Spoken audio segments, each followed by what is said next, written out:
Now, I'm really liking the way this bloom looks, and I think this is a nice example with this hard edge of what we could do with something else. So I'm going to take a quick moment here and just show you. That's what we're going for. So I put down my water. Let's say this is going to be a landscape, so I'll put the blue at the top. And just let that bleed out on its own. And then I'm going to lift some of this May green and put it down here.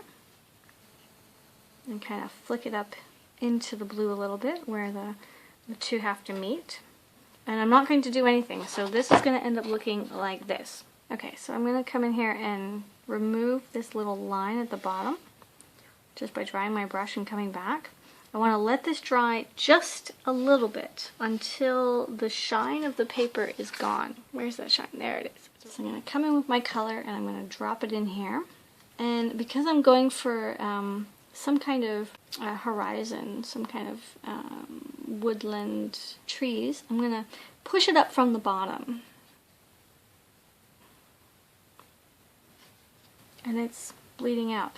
Now it's going to bleed out a lot. It's going to get nice and soft. And I can move it around if I want it to get stronger or if I want those trees to grow. And now it's dried a little more, but it's still a little wet. And again, I want to throw more color up. Now this is not going to follow the exact pattern before because that pattern, the layer I just did is now drier. So we're just dropping and tapping it in. It's kind of like growing trees. And if I use a really tiny brush, I'll tap that right into the top.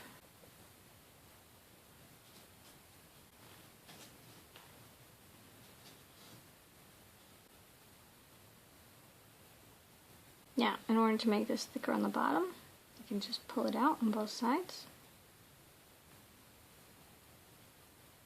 Maybe this one too. I know that the center of a tree, because this is now a little landscape we're making, the center of the tree is going to be darker than the outsides because it's thicker, less light gets in there.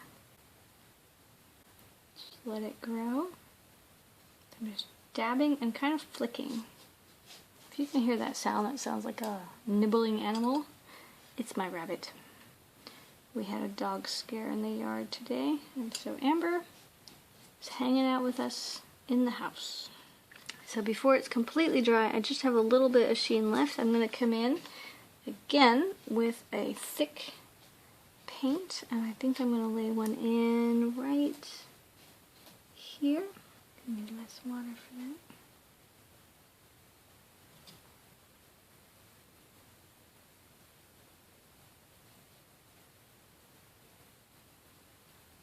You can see up here we're really getting into the drier paper.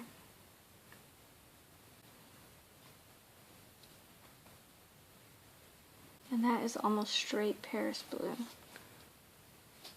Now this is neat. Watch this. Lemon yellow. Yellow in general is a very interesting color. It really likes to push other colors out of the way.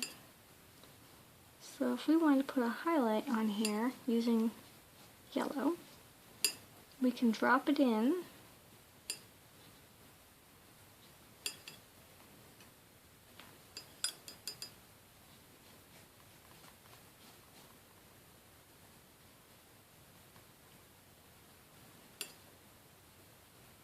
Helps if the paper is a little on the dry side, not completely, but a little bit.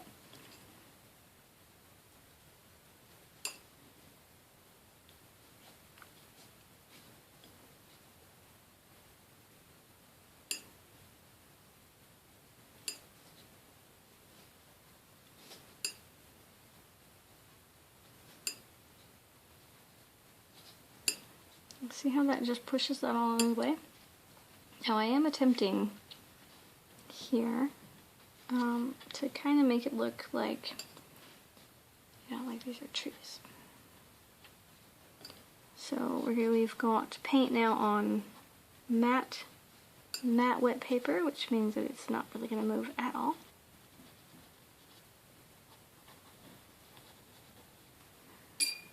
And I don't know why I'm painting it with such a tiny brush.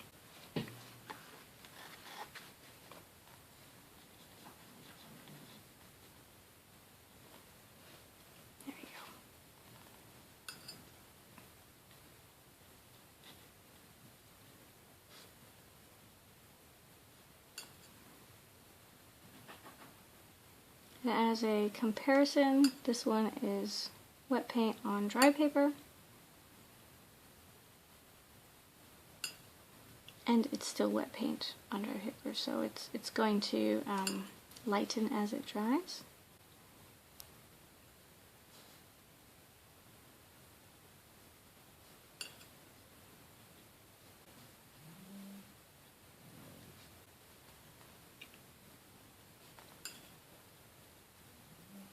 And down here it's wet. I'm just going to add a bit of Paris blue, almost straight Paris blue, to the core, because this was in the background and I want to bring it to the foreground a bit.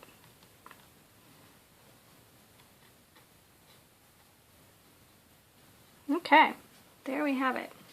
So all the different fun things we could do with a very, very simple concept. Just put it on the water and drop that paint in. And at different times of dropping the paint in is going to give you different effects. So here we dropped it in when it was all wet, but just a little bit, and it just fuzzed right out. But it still definitely gave us a beautiful shape. Here we dropped it in a little bit more when just the paint was wet and the paper was dry, or at a matte dry. And over here, thing I can do, so using a brush that's clean, I can come in if I wanted to, and I could then lift color because this is still wet. Brush needs to be damp and clean. Let's try that over here. Here, my little brush is so fine that the ferrule actually scratched the paper. That's what that dark blue spot's from.